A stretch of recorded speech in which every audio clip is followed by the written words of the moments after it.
Baby abandoned in fast food bathroom finally gets answers about her long-lost family decades later.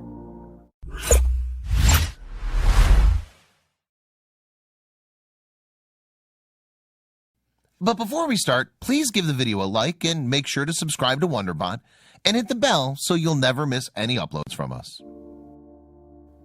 On September 15th, 1986, the fryer sizzled, the drive-thru speaker barked, and the kids got their Happy Meals at the Allentown, Pennsylvania Burger King. Workers and satisfied customers thought it a typical afternoon, until they heard shrieks in the bathroom. Only a baby, they knew, could produce those piercing wails. The Burger King crowd politely minded their business, thinking, ugh, that parent's got their hands full with a fussy child. But as the clock ticked, the screams never quelled. The manager on duty went to investigate. From the moment he opened the door, the cries, no longer muffled, filled the restaurant. He knew something was terribly wrong. Wrapped in a sweater, the red-faced baby was lying on the floor beneath the sink. With no sign of a parent or responsible guardian, the manager realized the child was abandoned. Judging by her looks, she was just a few hours old. With the newborn's health at risk, Burger King staff promptly called an ambulance. EMTs arrived and confirmed the manager's suspicion. The baby girl was maybe 3 hours old and, thankfully, healthy. This was only a small comfort to onlookers who all felt tremendous sorrow for the baby. Allentown police arrived on the scene to attempt tracking down the person responsible for abandoning the baby. Realistically, there wasn't much to go on.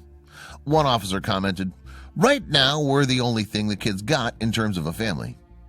Police turned to the public, pleading for someone to turn themselves in. An EMT cuddling the rosy-cheeked infant voiced what a lot of responders were thinking. "I'm sure whoever gave her up is having a very hard time right now." The Burger King baby was the hot one-liner on all the local news stations. The police department hoped the continuous press coverage would trigger a guilty conscience. Still, no one came forward. After exhausting all investigative resources, fingerprinting, interviews, and the baby remained parentless, they moved to put the little girl up for adoption. Several months after her chaotic entry into the world, the baby went to her first home. Brenda and Carl Hollis learned of the abandoned baby in the bathroom from news reports. The couple was eager for a child of their own, so they adopted the Burger King baby and finally gave her an actual name, Catherine. So it was 12 years of a normal suburban childhood. Dance class, sleepovers, homework at the kitchen table, until the Hollises decided it was time to tell their daughter the truth. She'd known she was adopted, but not the painful details of her abandonment. When words failed them, Brenda and Carl showed Catherine an album of press clippings. Over the years, Catherine wore the pages from use. "I would never want to replace my adopted family," she said. "But being adopted, a part of you is missing, and unless you've been adopted, you really just don't understand that." But Catherine carried on with her life. After she graduated high school, she entered the medical field as an EMT ambulance driver, possibly a call to duty after the care she'd received in her most helpless time of need. At 27, the now married adult with her own child understood the challenge of bringing life into the world. Holding and mothering her own baby took the ever-present curiosity about her birth parents from a small flame into an all-consuming blaze. Where does a regular person turn when they want to reach the masses? Facebook, of course. Catherine hoped her snappy nickname would make people click the share button. So she grabbed her markers, jotted down her unique story, and entrusted the internet to come through. Her photo linked to a page titled Catherine Burger King Baby Depril quickly caught traction online. In the span of 2 weeks, 30,000 people shared her post. The power of social media circulation paid off, and Catherine got the message she'd waited 27 years for. Prepared for a hard-to-swallow serving of neglect, Catherine was stunned by the story in her inbox. A woman named Kathy Pochek reached out, and she admitted she was her biological mother that left her in the public bathroom. The message detailed how guilt-ridden Kathy was for the ultimate act of abdication, but it was done out of the sheer desperation of a traumatized child. Kathy was 16 at the time, and she'd gotten pregnant as the result of a rape. Her assault took place on a family vacation abroad. Gutted and racked with shame, Kathy never confided in anyone, let alone her family, about the attack. When she returned to the States and discovered her pregnancy, she couldn't handle the reality. In Kathy's teenage years, leaving her baby in a public space where she would surely be found was the only way out of her predicament. After giving birth to her daughter alone in her bedroom, she kissed her forehead and left her in Burger King. Catherine sympathized. She thought of her own son and how easy it is to make a mistake on the heels of trauma. Kathy had acted out of fear, but now they had a chance to move forward. Following an initial meeting, Catherine, Kathy, and Brenda were invited to share their story on NBC's Today. For all three women, it was a major step towards healing and forging a new relationship. But they also discovered some funny family coincidences. For starters, they share the same name. Kathy's full name is Catherine Ann, and Brenda unknowingly named her daughter Catherine Ann. Both women drive the exact same car, down to the color.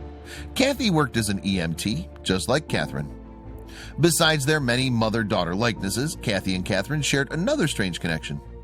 Kathy babysat a little boy who grew up to be Catherine's husband. In a small way, the universe brushed them past one another. Luckily, the newly acquainted mother and daughter have the rest of their lives to unravel all the ways they were entwined. Catherine found unexpected answers, and she's one of many abandoned children who discovered their backgrounds were more complicated than they ever imagined. For instance, Jen Chervin, a 45-year-old married teacher and resident of Beaverton, Oregon, thought her life was ordinary. But as a baby, she was found on December 18, 1971, abandoned on the steps of California's Fremont Hospital. It was a stormy night and I was wrapped in 2 blankets, she said in a 2015 interview. Jen knew she was adopted, but growing up, she could only find information about her earliest days in the local newspapers. For example, she knew that the nurses had heard her crying outside of the fire door as they happened to pass by on their rounds. Since this was just a week before Christmas, they decided to name her Holly Fremont. Unfortunately, they had no idea how she got there. Moreover, police officers couldn't find any identifying information about her birth parents. Luckily, Jen was promptly adopted by a couple who loved her deeply, and she grew up to teach math to children with autism. Clearly, she was quite well adjusted, but she could never quite shake the questions surrounding her abandonment.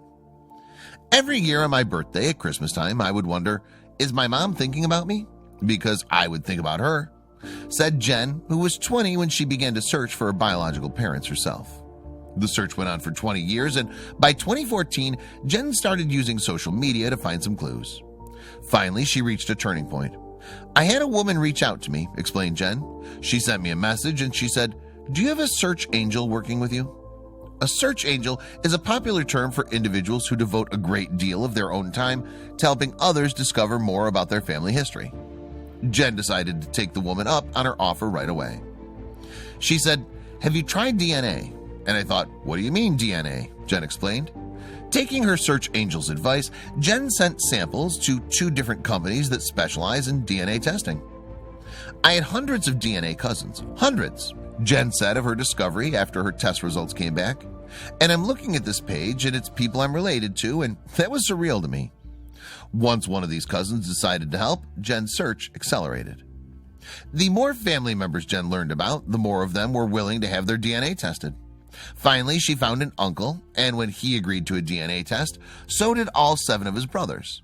Not long after that, Jen believed she'd found her birth father. That was good news, but what came next was unimaginably difficult. Jen had to call her biological father and reveal to him her identity. He was shocked and tongue-tied, said Jen. That wasn't all, though. As it turned out, her father had some shocking news for her, too. They're still married to the same individuals they were married to at the time, so evidently I'm a product of an affair, said Jen. Because she was a reminder of his infidelity, he refused to meet her. That was hard to hear, but he did give her a clue as to who her birth mother was. Ultimately, it took more DNA testing, though, and another awkward call to find her mom. Then the moment arrived. She found her. "All signs lead to you," Jen recalled saying to her biological mother, who initially vehemently denied what Jen, who was essentially a stranger, was telling her. She said to me, "I don't know what you're talking about." "I don't want to hurt you, I just want answers," Jen remembered telling the woman over the phone. That's when she broke down and started crying, and she said, "I'm so sorry, and I thought about you every day." Finally, the woman revealed the truth. Her husband had been serving in Vietnam while she temporarily relocated to North Carolina to stay with her family. That's where the affair with Jen's father started. Once she returned to her California home, she gave birth to Jen on her couch. During this same conversation, Jen learned other things about her past, including the fact that her birthday was indeed the exact same day that she was found at the hospital, December 18th. She also learned that she had some half-brothers and sisters. Most surprisingly, perhaps, was that she learned about the details of her abandonment. After my mom gave birth to me, she said she held me for a couple hours, Jen recalled, and then she woke up her daughters and put them in the back of the car and took me to the hospital and dropped me off. Her birth mother was confident that the baby would be safe there. As uncomfortable as the conversation may have been, Jen claimed that her birth mother was happy to hear from her. It brought up another challenge, though. Her biological mother's family may never find out that she exists, as she was the product of an extramarital affair. I know she was shocked that I found her, explained Jen. One of the first things she said was, "You can't be a part of my family." And she said it panicked her, and I said, "I know, it's okay." Even so, Jen hopes that one day she can meet her birth mother in person. She said she has a lot of guilt and shame that she's been carrying all these years, Jen continued. I told her she needed to let that go. Proving that their connection was still being rebuilt, Jen received her first Christmas present from her biological mother in 2015. "It's my mystery solved," she said. At the end, we want to know your opinion about the story in the comments box below.